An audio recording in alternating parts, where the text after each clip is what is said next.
If Ice Golem is getting you down, then you've come to the right place. What is up, guys? This is Cobb, and welcome to Mr. Botox's account. We're doing an account takeover for Mr. Botox here today. This is what his champion roster looks like, and this is what his Ice Golem team looks like. And if your team looks anything like this, then it's understandable as to why you are having problems, man. And so this happy little guide is going to be about clearing your way through all 25 of the normal stages of Ice Golem's Peak and setting you up for success going into hard mode Ice Golem's Peak as well. So let's have it. The comeback, man. Corrado, Fox Hunter, as well as a whole bunch of free epic champions can all be yours right now, man. If you're looking to start off a fresh free-to-play account and sort of play along with me, then the time is absolutely now, man. We're talking Corrado, Fox Hunter, we're talking Fane, Ugo, and Vegas at account level 30. And all you got to do, man, is click on the beginner promo link, which is down below at the top of the video description box, man. Simply hit that link on your PC, use it to sign up to raid, and yeah, you'll get Corrado as your starter legendary champion in your inbox as soon as you are done with the in-game tutorial. This right here is the webpage that link down below is going to take you to sign up and create your new account. And bam, as soon as you're done with the tutorial, as you can see, good old Corrado will just show up in your inbox, and that's how you know that the promo link has worked. Now, I gotta tell you the truth, man. I gotta tell you the truth. Checking out Mr. Botox's account right here, I was looking through the legendary champs. Okay, man, cool. Like, we've got like Sun Wukong. Interesting. We've got Vegamkar. Very, very interesting. Very, very sort of hit and miss. Weird champion. We've got the Queen of Hearts fully booked up on this account side. That I thought to myself, wait a minute, where have all the skill books gone? Because the Still of the Drakes isn't upgraded. The Queen of Hearts has got all of her skills upgraded. That's great. The Esme is not fully booked. Oh god, wait a minute. No! Dude, I Darth Vader node so hard when I saw this, man. Not that a fully booked Loki is a bad thing. I love the build on the Loki, by the way, leaning more into like crit rate, crit damage, and going for the cursed set on the Loki. Oh, like, don't often see this. Love it when I do see it. Great little combo. I just feel like there are other legendaries on the account that I probably could have done with the skill books a little bit more. I don't know, starting probably with Sun Wukong, you know? But anyways, man, onto the topic at hand. What do you need to be bringing into Ice Golem's Peak, right? It's very, very simple, man. It's very, very simple. Ice Golem's Peak, unlike some of the other dungeons in the game, like Dragon's Lair, where you're kind of on a timer, you got to get the boss dead quickly or it starts hitting extremely hard, becomes a big problem. Spider's Den, it's easy to get overwhelmed when you're still progressing through Spider with the rate at which the spiderlings are spawning. Ice Golem's Peak is different. Ice Golem's Peak is all about survival at any cost. That's the only thing that matters. Expect slow clears when it comes to clearing Ice Golem's Peak, because the most important tools to bring into Ice Golem's Peak are all of the survival tools, right? Decrease attack against the boss, very, very important. For buffs, things like increased defense buffs, ally protection buffs, strengthen buffs on your team, all very, very important to bring as well. Now, of course, you can focus on bringing things like poison damage and HP burn debuffs as well to speed up your kill speed on the boss, and there's various other benefits to bringing poison and HP burn that I won't go into right now. But if you're just looking to progress through the stages and you don't give a gosh darn about killing the boss quickly, you just want to get to like stage 20, which is a good stage to farm for tournaments and stuff, then those are the only tools that you need, man. You just need to live, okay? You might need one champion in the team to sort of babysit your team and provoke the waves or whatever and just get your team to the boss. But after that, you can really, really take your time with this. And by the way, you can see right away the issues that Botox is having with this team. He's running Whisper as the aura lead, ally attack aura in dungeons. Whisper, very, very high damage. Of course, Sun Wukong, big AoE nuker, right? All kinds of big AoE damage coming out from him. We've built the Loki for damage. His A1 is an attack all enemies. We're simply going too aggressive with this team. The thing is with Ice Golem is, of course, as you are killing the Ice Golem boss, you're going to end up triggering the Frigid Vengeance passive, right? Attack all enemies one time whenever the Ice Golem's HP drops below 80, 60, 45, 30, and 15%, okay? Every time the boss drops down below those health thresholds, it's going to swing in with an attack. Now, why is that potentially devastating? That's because if you trigger the boss to use its counterattack while the two adds are still alive, right? The two sort of like mini Ice Golems, the Ice Soldiers, or whatever the hell you want to call them, you know? Then the boss will ignore defense, depending on how many of those adds are alive, okay? If both of the adds are alive, and you trigger that counterattack from the boss, right? You drop the boss down below 80%, the boss will ignore 100% of your party's defense and clap your cheeks, man. Like, it's gonna be, dude, it's gonna be X-rated, okay? It's not gonna be good, right? If there's only one of the Ice Soldier adds alive, then it will ignore 50% of your defense. not quite as bad, still pretty painful. You got to make sure that you're killing both of the ads before attacking into the boss. Now, the AI in Raid is usually smart enough to focus on killing the ads first. If you just leave it on full auto, like, that's fine. But you got to be very, very careful of using big AoE hits against the boss, because yeah, you're going to kill the ads, but you might also knock the boss down to below 80% health, and then all of a sudden, bam, that big counter attack is going to come out of nowhere. You might not be ready for it because the two ads are alive, and now you're dead. Okay, bad times. I just want to draw attention to the fact, by the way, that this is like a clip I uploaded a few days ago in a video, clearing all of the dungeon stages, almost all of the dungeon stages, at stage 25, using only rare champions, okay? The reason I'm showing this clip right now in the background, because this is proof right here. This is stage 25 Ice Golem, and I'm clearing it with a level 50, like a bunch of rare noobs, right? A bunch of plebs that really have no business clearing this dungeon. In fact, just adjusting the clip real quick, this is the final team that I actually cleared the dungeon with a level 50 Tree Shield Knot. Why? Level 50 Tree Shield Knot earns his place in the team because he brings an increased defense buff and a little bit of healing. You know what I'm saying? So we're getting increased defense from Tree Shield Knot, we're getting decreased attack buffs, debuffs up on the boss from the Bellower in this team, and this is proof. This clear took me 56 minutes. Okay? And I manualed this. Yes, I have no life. But I'm really glad that I did, because it serves as a great example as to how in Ice Golem, if you bring the correct defensive tools, right? Even with a bunch of crappy rare champions, you can... I mean, none of these rare champions are crappy, by the way. I don't mean to disrespect him over here. These are some good rare champions. But even with just rare champions, you can clear the hardest stage of Ice Golem as long as you're focusing on bringing the correct tools. It's not going to be a fast clear, but it doesn't have to be. And so all of that is to say, hopefully you can see now why this team is kind of problematic, right? Too much AoE damage. The damage is too spiky coming in from the Whisper, okay? The Vergum Cat and the Doom Priest are actually pretty good. Vergum Cat in particular is grand because he's bringing some AoE shields, and he's also bringing an increased defense buff for 60%, which is great. Strong version. It is on a 4-turn cooldown, and I'm extremely, extremely reticent to suggest that Mr. Botox actually books his Vergum Cat, especially before we've booked the Sun Wukong. I can't possibly advise that. Can I? No, we can't possibly advise that, man. Oh, God. No, we definitely shouldn't be booking the Vergum Car, man. That's just absolutely ridiculous. Now, this is the team that I would recommend that we build instead for Ice Golem. Much slower. Much slower, right? This team right here, we're gonna go ahead and slot in the Apothecary is the aura lead. He brings a defense aura by 21% in dungeons. He's gonna bring a bit of extra healing, brings increased speed, which means we get off more heals. And yeah, he's gonna be fine, right? He's not gonna be triggering the boss's counter attacks, that's for sure. Doom Priest can stay on the team. She brings all kinds of healing and stuff with her passive, right? She's also gonna be removing debuffs that the boss places, any kind of freezes and stuff that land. She can peel those on away. The Seal of the Drakes, obviously she's bringing heals, but she's also bringing stuns against the waves, just to sort of protect this team, keep it safe while we get to the boss. She's gonna be like the babysitter for the team for the time being. Vergum Car can stay. I suppose, even unbooked, I think he's probably doing just about enough for the squad. And I'd switch out all the damage dealers and just rely on one damage dealer until we find better options, by the way, which I'll get to in a bit. There's a bunch of champions that I'd love to have included in this team instead, but we're limited with the roster we can use on this account, right? I'm going to cover a whole bunch of champions that are lovely to bring into Ice Golem. We'll speed up the clear and all of that, but Morag, great. Like, she's a great candidate for Ice Golem.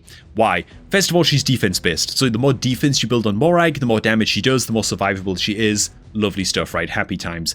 She also brings a strengthen buff as well on attack all enemies A2.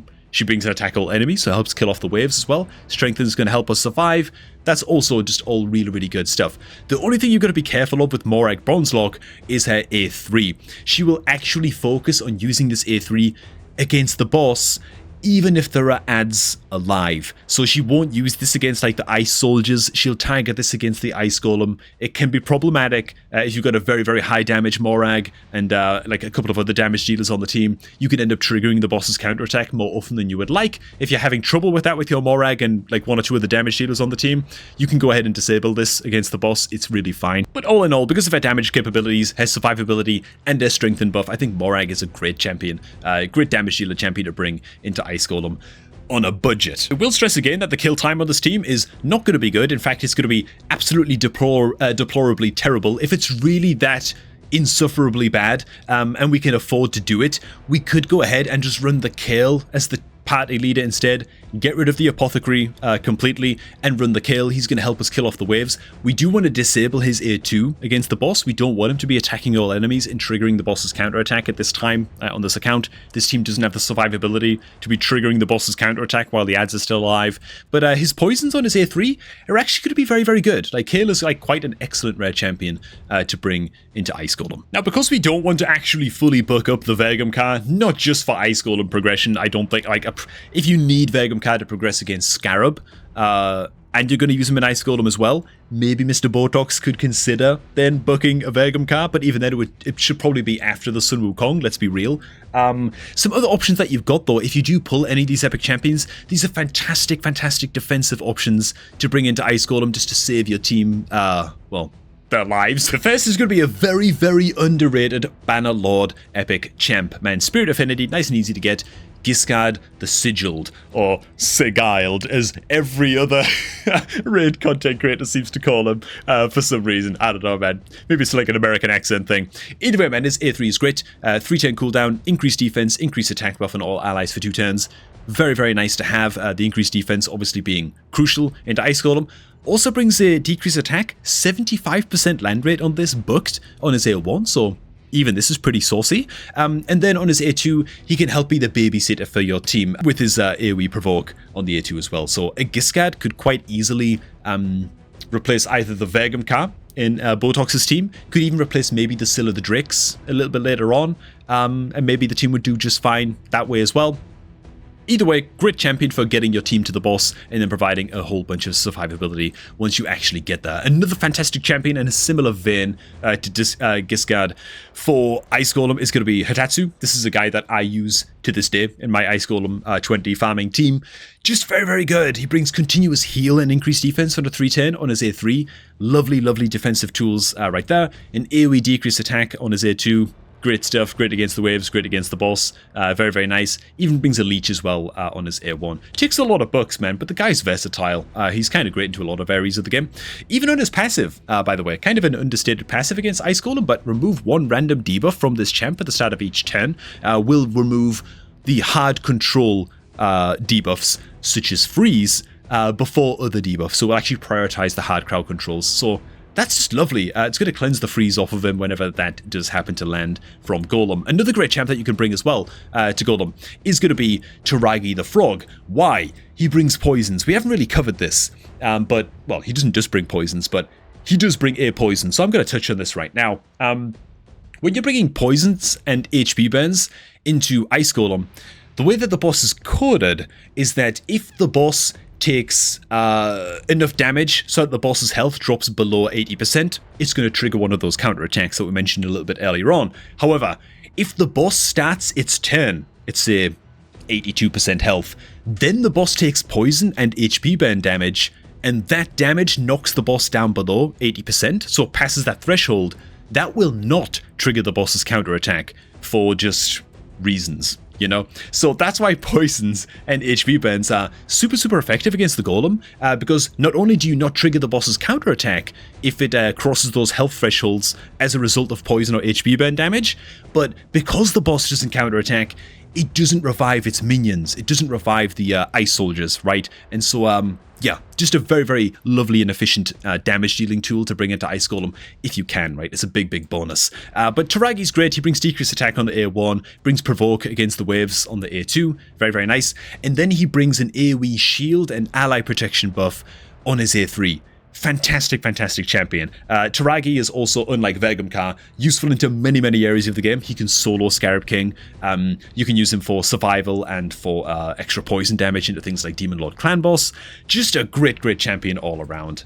So, yeah, something like Taragi. My point with that is, by the way, is that something like a Taragi, if you can fully book out a Taragi instead of fully booking out a Vergum-Ka with legendary books, that's like 100 times more efficient, man. So booking the Vergum-Ka is absolute last resort for this account. I really want to stress that in case that's not clear already. I don't think that I think there's like a 1% chance in the future of this account that it could be a good idea to book the Vergum car. 1%, okay? Another great support champion, maybe not necessarily needed for this account. We've got some pretty good healers on this account, but that you can bring into Ice Golem is going to be Vogoth. Great champion again into many areas of the game. Basically, whenever Vogoth takes a smack to the face, he heals 25% of the damage that he takes to all allies across your team, which is great because you don't necessarily want to build Vogoth with a lot of health. You don't want to build Vogoth with a lot of defense, but you do want to build him with a lot of HP, right? He's an HP-based champion, and so ideally, he's taking big smacks that he can just kind of soak up from the boss, and then use that damage to heal the rest of your team. So he's great for survival against the Ice Golem in particular, and he brings an AoE provoke as well, so it can also help you sort of smack your way through the waves. Sadly, he can't land his strong decrease attack debuff against the boss, because the way this reads is, has a 75% chance booked of placing decrease attack debuff on targets who receive the provoke from this A2, and so you can't provoke the Ice Golem, you can't therefore land the decrease attack against the Ice Golem, but he's still a very, very good champ indeed to bring along. Another sweet champ worth mentioning as well, before we get to like the ultimate Ice Golem killer, it's going to be Sabbatha, quite a recent addition to the game. Some people got her as a fusion component champion, good for you if you did on your account, but maybe you got lucky and pulled her. She brings a little bit of healing on the A1, very, very nice. She brings increased defense, increased attack on a 310, just like a Giscard, except on her A2, and then she brings a revive on her A3, just in case things go horribly wrong. And so again, as like an increased defense champion, would be a great replacement to book out instead for far less skill books and only epic skill tomes instead of the likes of a Vergum car on this account. Just any champion that's bringing a 310 cooldown increased defense would replace the Vergum car, just to be clear. Now, hopefully by the time that you've cleared your way through normal mode Golem, you've got your way to towards collecting a few poison champs, few HP burners, stuff like that. I gotta spotlight the best Ice Golem legendary champ in the game that everybody wants for Ice Golem. It's of course going to be Artak. This guy is frankly ridiculous. If this guy doesn't have a 5 in Ice Golem's peak, the reviews are absolutely meaningless. Yeah, this is probably like the best Ice Golem legendary in the game. I think. I don't think that's actually that controversial to even say, man. The guy brings AoE decrease attack, 100% land rate, 310 cooldown. He brings HP burn on an AoE, which is crazy as hell. On his passive, whenever an HP burn debuff is activated, destroy this champion's max HP by 5%, stacking up to 50, however then increase this champion's crit damage and defense by 1% for each 1% of their destroyed max HP. Also increase this champion's speed and resistance by 2 for each 1% of their destroyed max HP as well. Artak just solos Ice Golem, straight up. So if you get this guy, not only is he going to help you out into hard Golem, where HP burn deals bonus damage, and poisons become kind of useless, by the way, into hard mode Ice Golem, so you've got to be ready for that once you eventually get to hard. HP burns become absolutely premium. Poison drops off a cliff precipitously. Yeah, I don't know, dude. Regeneration set Artak, some good resistance in his build. Just solos Ice Golem, I don't know what to tell you, man. Great, great legendary champ and one worth looking out for. He's not the only one, of course. Basically, any old HP burner of epic or legendary quality is going to do pretty good into hard mode Golem and pretty solid into normal as well. And anyways, there you have it, man. That's my recommendation for progressing an Ice Golem on this account for Mr. Botox. Love this, man. Cozy little takeover, to be honest. A good excuse to just break down Ice Golem and get into like the nitty gritty of it just a little bit. And a very, very simple takeover because frankly, Botox is doing great into basically every other area of the game. And it's no wonder, dude. I love this roster, man. We've even got the maxed out Fenchy, dude. Ooh, that's just crunchy, dude. I love that, man.